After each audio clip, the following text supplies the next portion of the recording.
Live and direct, live and a date no jive.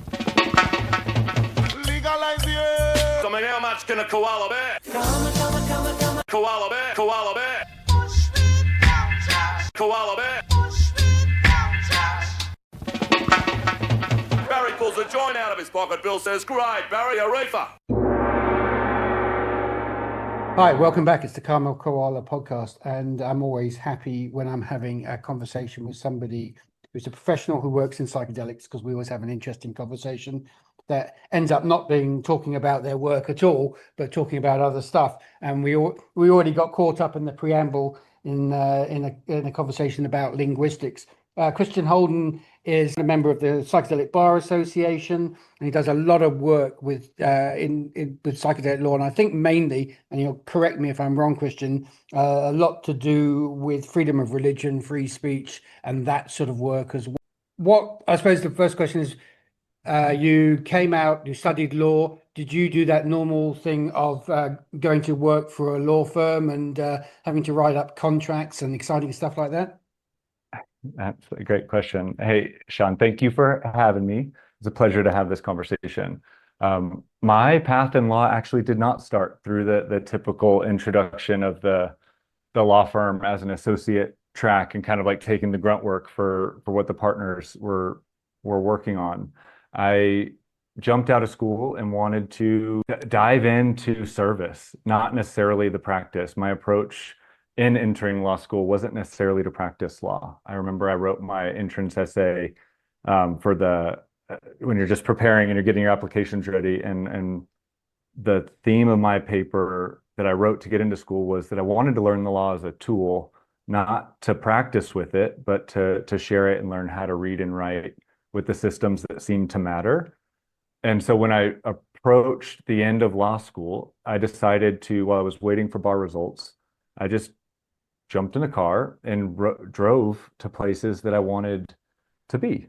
And this happened to be like Colorado at the time, California up through Utah, just exploring like the Southwest and the Pacific Northwest a little bit. That's just where my calling was. I lived in the Pacific Northwest for a while, and when I traveled as a young man in the US, everything drew me towards Colorado, New Mexico, and those parts of the world. It is special country, and it's almost like the state lines were drawn around the landscape to compartmentalize amazing features. And so I was very much just inside this open road. And while I was on the open road, I connected particularly with people that were inside of health, healing, wellness, and the expression of beliefs. And these were shamans, these were healers, these were sound practitioners, yoga practitioners, they were body workers, and they were not receiving support and care. They didn't know how to run a business. They had visions and ideas to work together. Exactly. They weren't formulated within the system, didn't understand them, and by default, they didn't understand the system. Yeah. As I cut my teeth in it, and I started writing contracts for these sorts of individuals, and at first you go with the form document and you learn from it, but that, like you learn in law school, find your model in the library and then duplicate it. It was almost like a gibberish to these individuals. I stretch as far as to say almost offensive to try and work from a standard legal frame. And so I very quickly washed my approach in that. And in the first 3 years of learning law, I feel like law school taught you how to pass the bar and then learned law after passing the bar. The first 3 years, I learned how to write a contract in plain English, learned how to relate and speak the conscious language of health and healing. And it was about that third year that my clients shifted from just individual healers and wellness centers to retreat centers. And that over that 4 year, 5 year gap, my clients were either running programs or running wellness exercises, all sorts of things. And then they all started asking the same questions. It was, hey, Christian, have you encountered psychedelics in the law? Is there a framework for a psilocybin therapy? And it was the health and wellness facilitators, and it was also the retreat centers. They were coming at it from their different angles, but they were open to it. And they were curious. And they wanted to find ways that were feasible and in alignment with what would be a legal framework, And it didn't take long to find out that there wasn't much of a legal framework. And so I got really curious and I just sort of stayed in that lane, curious, but still most of my work was inside supporting, I'll just say what wellness field. And as these things have tracked and become more, I'll say, alive from the legal law and policy, I tuned into community with the Psychedelic Bar Association, actually at the recommendation of a client, said, hey, do you know these people out here? You're in the Northwest. They're very much incepted out there from Colorado and California, where PBA originally started. So I joined a meeting, and from there it was like finding tribe. Just wonderful individuals that wanted to do Well, that's the interesting thing about the Psychedelic Bar Association. It seems to it's the only bar association in the US that draws people.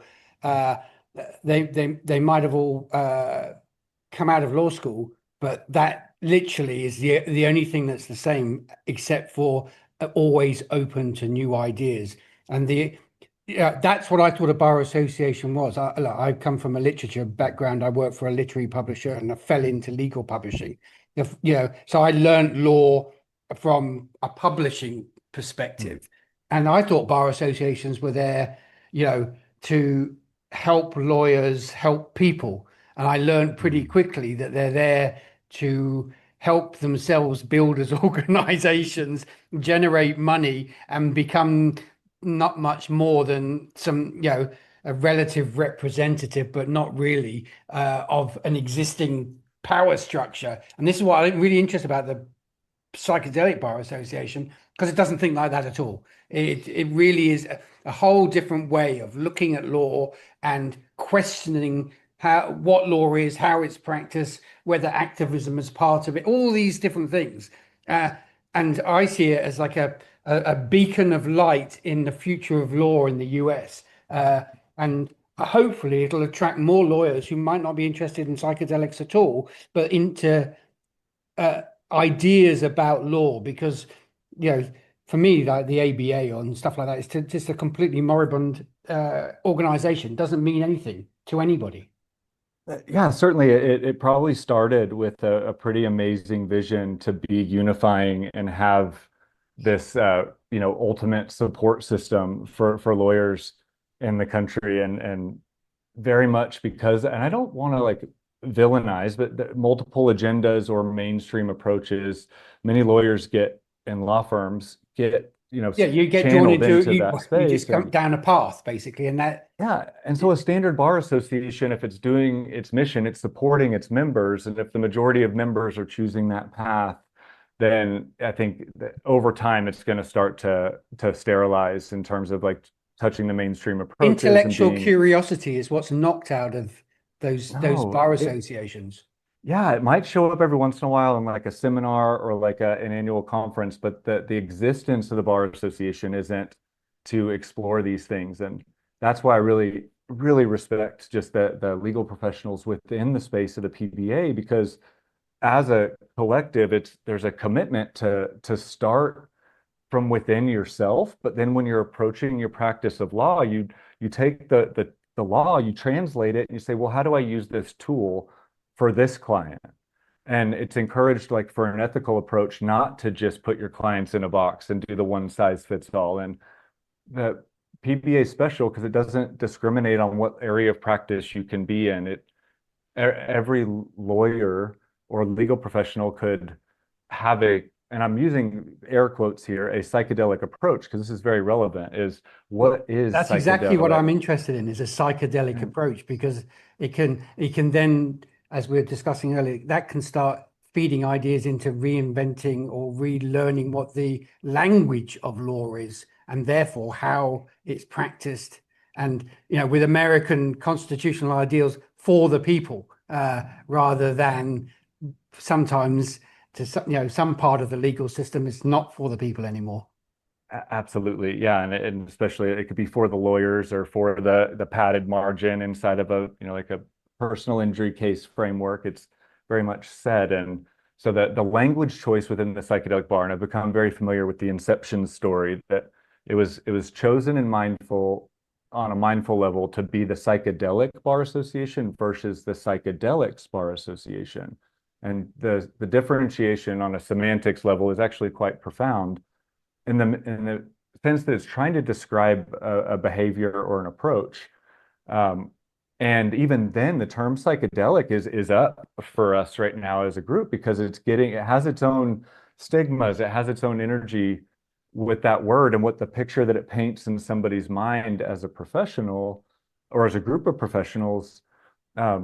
We choose the word psychedelic because on a founding level, we are aware, and I think this is what's so fun with the people that resonate really deeply with the PBA are the members that participate because they see the value. And if you apply law mindfully and from a heart-mind mix, not just from an over-logic side, that we're going to cause an effect into greater laws, greater policies, more considerate case law and transactions that will create down the line, the documents that are litigated on. The outcomes become conscious manifestations, soul manifesting, mind manifesting. So I think the psychedelic component is about seeing the long-term effect of being an excellent lawyer that doesn't surrender what matters to yourself in the results you're creating for your clients. So I get really excited when I am talking to people or inside the membership community. But Sean, I think what's really exciting is the way I would translate it today is actually, we just had a new board refresh process, like this succession plan for any healthy organization. There's people in leadership and then people transitioning out of their role. Yeah. And we were just going through this, and one of our new board members was talking about how they perceive things, and it was shared with our whole board that psychedelic lawyering essentially means embodied lawyering. You can call it psychedelic, or the sense that we might have had an open mind to encountering these substances and allowing our minds to expand, or sitting in a religious setting that we were able to sit and we didn't get so polarized by the law that we told ourselves that we were, incapable of participating. So there is that component of community, but the embodiment factor is the sense that when you expand your consciousness to learn, maybe even more than what was just taught in school or what the court said, but when you consider the parties and the totality and you integrate those, you're embodying an approach that creates the potential for new outcomes. And I think that's really what this association stands for, is to embody the law, not just regurgitate it. And this is to the piece of language choice or the way we structure documents. I've encountered some really clever lawyering by meeting these people and seeing, well, how did you handle this type of a transaction? It's otherwise a typical merger or a typical partnership, but instead there's this relationship component that is really nurtured. And I think it's special when these things come together. The relationships don't implode.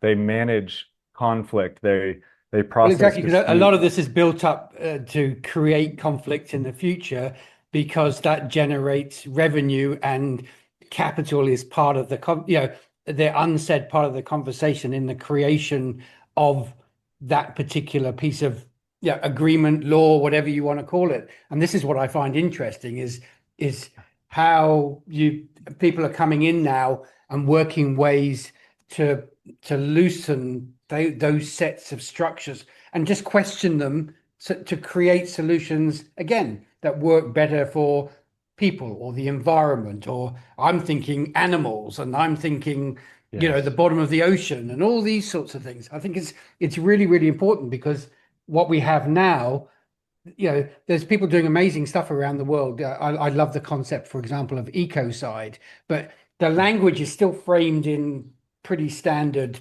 legal understanding of what. And if I think what you guys are doing at the Psychedelic Bar Association maybe can really help people move forward in these ideas that we need in the 21st century. Would just echo that and hope that this organization can be perceived with an open door for any legal professional, whether or not they're a lawyer or not, that has these creative ideas and wants to approach and use the law in this way. It really is a right place for sharing these ideas, and then where possible, bringing it together. I think if you look at the world in terms of project by project, bases. And if you've got the conditions where you've got an advocate or a team, a business team, maybe it's legally informed or not, it doesn't really matter. But if they're willing to come to that drawing board or that metaphorical table, and instead of choosing the transaction documents that were used 10 years back or wherever that said, this is a party on one side, this is a party on another, and even if there's great rapport, they're essentially still adopting a model that puts them up against each other. But imagine Okay, so this is an interesting thing, because running parallel at the same time, and I follow legal technology, is AI, and the pushing out by major database companies and technology companies, and creating issues within the court system. But we can't negate AI. Is there discussions amongst you guys already about how the way that what you're thinking about combines with this new, this is the biggest technological revolution since 1810, basically, isn't it? I mean, we thought in 1990 it was huge, but this is Robert Louis Stevenson in hyperdrive Star Trek mode. And we need to, and again, we seem to be bringing it into mid 20th century thinking in terms of law, or even earlier. And that's how everything seems to be framed. I'm not hearing any new discussions from anybody within law about how it can be running parallel with new thinking on how law is practiced, in terms of debate and discussion, but also just in the practicalities of workflow and contract making and taking stuff through the courts, etc. And all we see is the worst side of it is just essentially the laziest people just pressing a button and then crossing their fingers and hoping that the judge isn't going to question them. No doubt that the full spectrum of behavior is on display right now, and this is a topic that comes up quite frequently. And I will say I've been actually I find it refreshing at how many different uses people that I'm in community with through the PBA is AI is used. It's not polarized against. There are certain people that have viewpoints that they choose personally not to use it, or I can speak personally on this and say I'm a late adopter. I'm observing. I like to observe and see how things are going to come. That's a very sensible approach with anything brand new that's going at hyperspeed. And I'm looking at it and I'm saying, wow, what is this? And other people here are cleverly using it as a tool, but there's the shared sentiment, and I think particularly in this space, because we as a group, but I would say just humans that take a relational approach, feel secure that the human component can never be replaced. And so we are going to let the tool naturally sharpen and become more apt at what it's intended to do. Knowing that some people inherently, maybe they're really stressed, or they're running these kind of schedules where they're overloaded, and it's pervasive in law. It's almost expected for the associate to surrender their lifestyle and their wellness in exchange for the hours for the firm. And so I don't necessarily go so far as to blame them for making the short-sighted decision, but I think we're looking at AI as a high capability tool to enhance what the humans can do inside a relational advocacy situation. People are going to need advocates more and more as people lean more and more on AI. We're going to get ourselves into messes that need to be translated out of.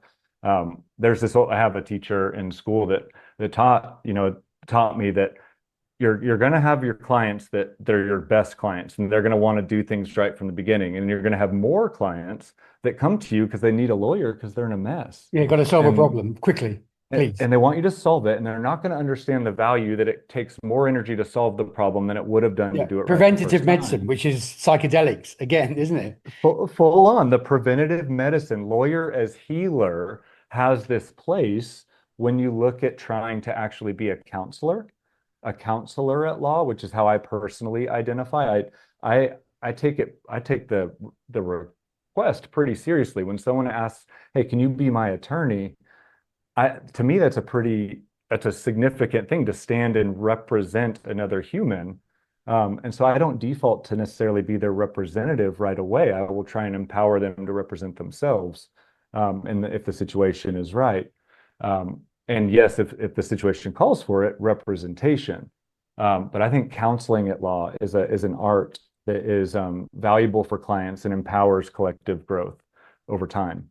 And so yeah, we could go down the soapbox of the approach, but I think what we would want to just like keep in mind is that just being a human with clients and not trying to I'll say materialize the law, because it's very much in flux. It's a set of interpretations, and um, I think a lot of lawyers could use the reminder that remember when you were in law school and your professors asked you in the Socratic method and everybody's on the spot. It's like, what do you think about this case? And there were like maybe 10 different opinions in class, and nobody was wrong. But we can come to these different conclusions about the same legal frameworks, and that's actually really healthy and okay.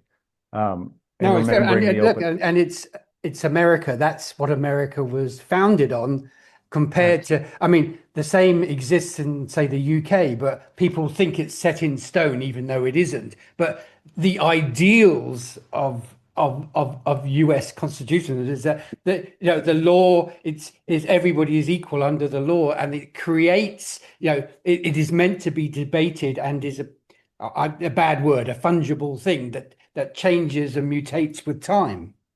Yes, yes, and it is an organism. It changes, and I have the point of reference. I had the true pleasure and creative challenge to. I studied international intellectual property law in Croatia, and we were learning the civil law system, like through the European Union framework Yep. and the way the law was. I was like, whoa, this is really different. But I found a little bit of security in those days of learning, in the sense that the case law from the last fact pattern doesn't immediately change the next case. Everybody kind of goes through and applies this set of frameworks to their matter, but the common law isn't the same system. And it helped me learn the importance of the different frameworks and why you'd want to build certain things in certain areas, or how frameworks can be beneficial. So here's But another question, because I'm going yeah, to run out of time, so I'm going to rush you through questions, because these all are, for it. we're talking about psychedelic law. It immediately brings in the discussion of indigenous communities, which then leads you to indigenous law, which is mainly because it's an oral rather than a written tradition, and people have been talking about it for a long time, but not really working out ways to, not formalize, but understand better, so we can understand how different indigenous legal systems work around the world. Australia's actually been quite good at this because there's such strong traditions in the country. Do you find, I mean, with only 10 minutes left, so we hardly have any time, do you find that people are intellectually challenged by this in the US now and want to talk about it more and investigate it more? I'm so glad you're bringing this up, Sean. To me, this is of paramount importance. We're talking about, again, this, if we bridge from a civil law system, kind of set in stone, more or less set in stone system, that apply it as written, versus a common law system in the United States. The indigenous laws and the traditions and cultural practices that have been informed over years and years. I'm not even going to quantify or try and put it in a box. I think it's since time immemorial, really. Exactly. I mean, they look at Australia and you say 65,000 years, and it's probably 125,000 years. Yeah, and it's some of these wonderful works going on. It could be profound. The human history is so curious. And so I find this like absolutely of paramount importance. And this is a shared sentiment within this same container of community, that the international law is one piece, but then bringing in international cultural traditions and local indigenous and cultural traditions is so important to do this work right, especially at the lawmaking and policy development side, for anything to be whole inside this, again, air quotes, Western lens.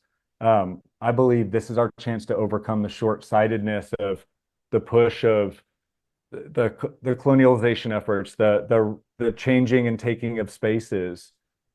What we got the chance now to do is not to take cultural medicine, but to actually like recognize ignorance, come back and ask the source, ask individuals, ask cultures, what's the right way to do this? And there are protocols and international guidelines, but these things aren't binding in the United States. And so it's coming up to the stewardship piece for advocates in this space to make their clients aware and say, hey, you know, are you aware of what reciprocity is, cultural reciprocity? Are you aware that if you're working with these plants, that you're working with a medicine of this culture? And in my ongoing experience, a lot of people are becoming aware of this and they're asking, well, how do we do it? How do we take care? So I see that as like a positive, healthy sign that's tracking.